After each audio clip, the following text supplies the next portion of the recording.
welcome to Let's Talk Tech. So our audience is a global audience that is from within the digital infrastructure ecosystem as well from outside it. And just give us a flavor, a flair of the dynamics in the market size, the market drivers.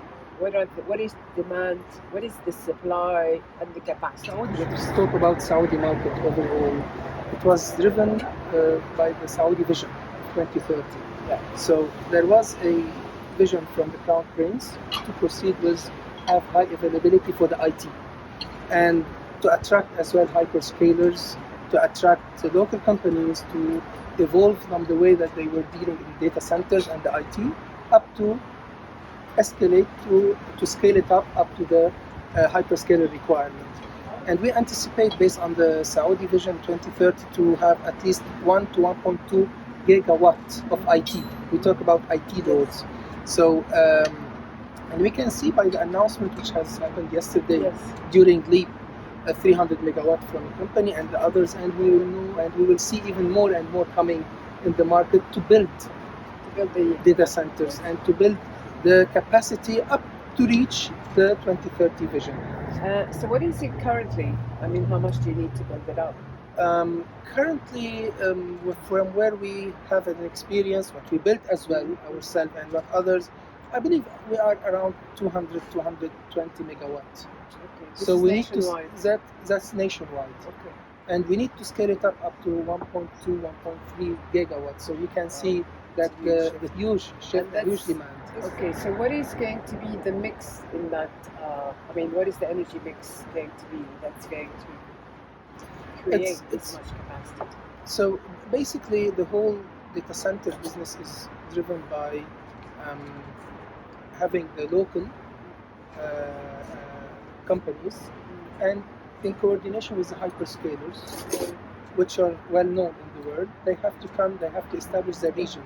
So in order to establish the region there, they have to build the data center. The hyperscalers are still driving the market.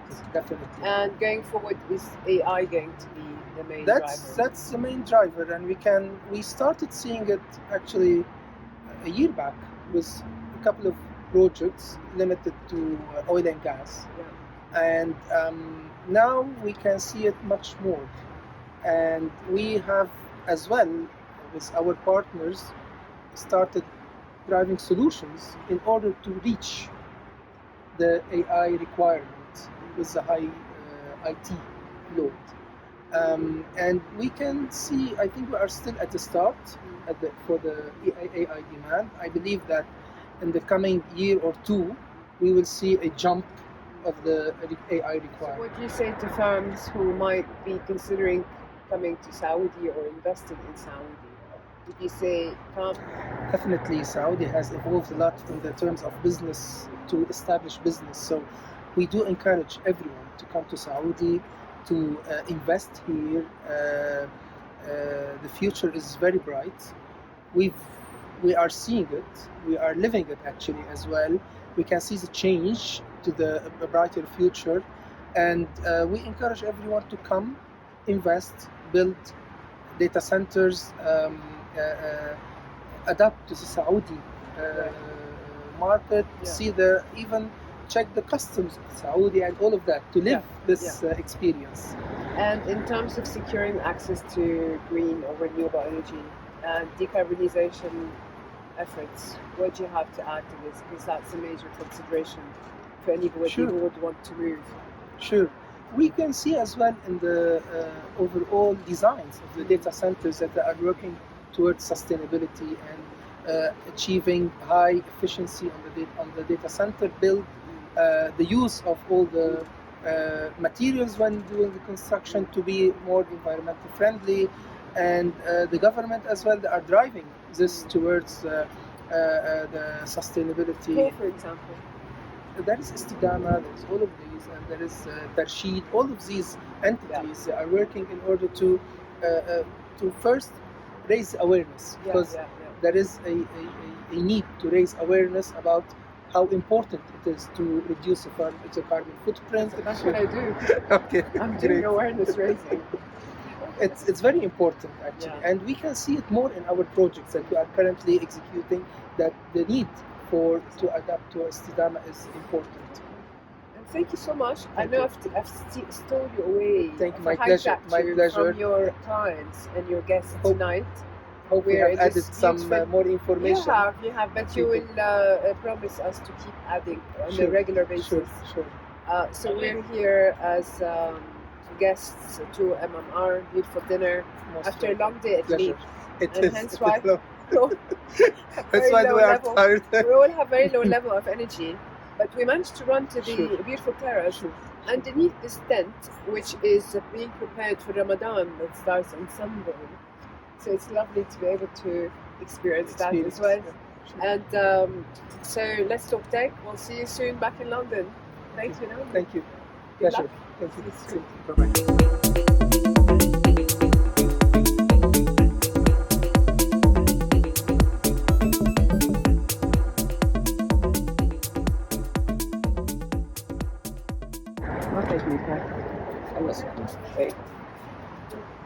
Hi Wissam, nice to meet you here in Riyadh. Welcome to Let's Talk Tech. Thank you. Can you please tell us who is Wissam? I'm Wissam, working in MMR Mohammed Mansour Al-Rumaih as a sales manager for banking sector, working since 17 years in MMR. We are specialized in infrastructure data center in the market in Saudi Arabia. Especially I'm focusing on banking and insurance company. So do you see banking and insurance as a market drivers for data centers here? Yeah. And if not just them, what else is a market driver?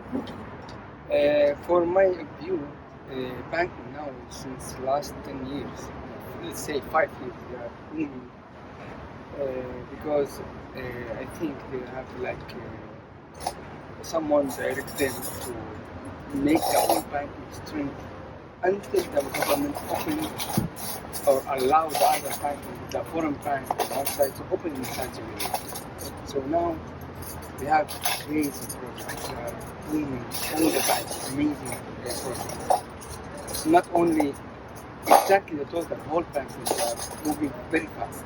Do you have any figure on the size of the markets right now?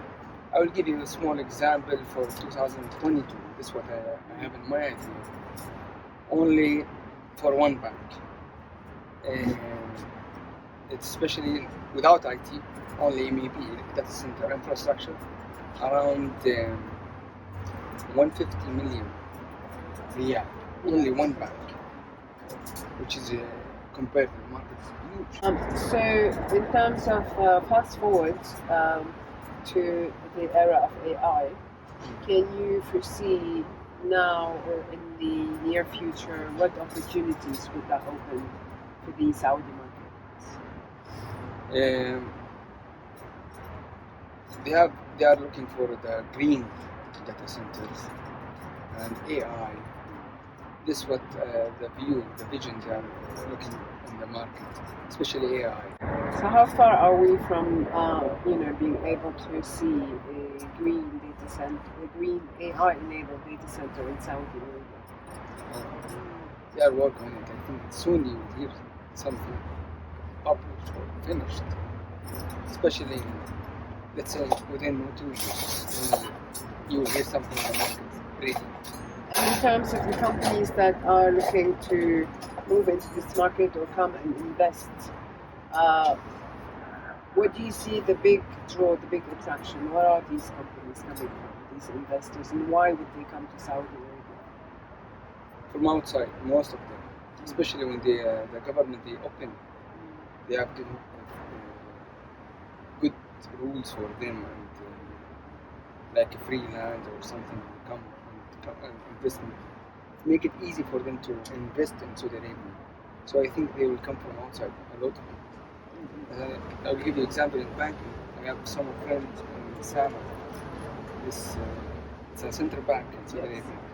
He told me the request coming from outside, from slab to slab, from floor to the slab. Wow, okay. But the government they hold it until the banking becomes more strength.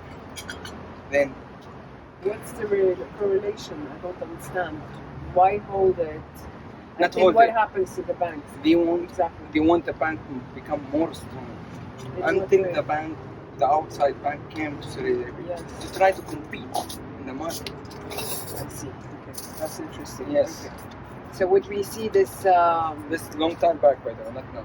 Oh, okay. So Yeah, do you because think of the project coming from all the this? banks. Do you think this bottleneck is now releasing? Because we've heard now big announcements in Leap Yes. yesterday. Does that mean this pipeline is opened up, or are these just some exceptional investments? No, it's the open up. AWS, etc. Yeah, it's open up. Everyone working, and there is a lot of people that are coming out to invest in Saudi. And I think the future.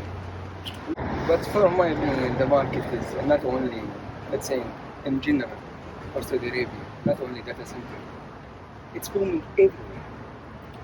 Yeah, in every industry. In marketing, in data centers, in IT. There is backup. They are support from the people. They want to push for this. It's always extremely helpful to have the policy and the governments and regulations on your side rather than working against Correct. you. It's easy. And that's where I think we've noticed this 2 or 3 years ago that there's just a general trend that in the West it's the private sector who is driving this industry, whereas in the Middle East it's actually the government that is driving this industry. And together with partners like you, I think you're one of a handful of partners for the government, right? We are private. So private sector, yes. yeah, but you're PPP. Correct. We Yes. are working since a long time, 1982. 1982. So who else was around during those days? No, nothing. Nobody. Yeah, nobody. Nobody. Most of our competitor right now, I think, 15 years. Within 15 years now, we have in front of us around 20 companies, Okay. And, which is before it was nothing, only us. and these are local companies? No, there is something outside. Yeah. I Which, told you there is give me an example to see what that you pitch yourself against. like Schneider. They came here. They opened since many years through many partners. Yeah, yeah. But we are here. We are sole agent for Vertiv. Well, thank you for speaking with us, and we had a bit of a flavor of what's going on in Saudi. I think that's what it's going to be about. It's going to be the sum of all these different perspectives that I'm able to gather. It's such a huge market. Yes, huge. And again, I would say the future. So this is the future. And I'm trying to kind of give a bit more substance to that excitement that's in the air. Yeah. And I think whatever I manage to cover will be a speck in the in the dust, really, because it's such a huge market. But hopefully we will have time to follow up on your and other players' progress. Please keep us in your thoughts. Sure. And keep us posted and the audience posted. Sure. And this was Lina Tayyara, Let's Talk Tech in Riyadh.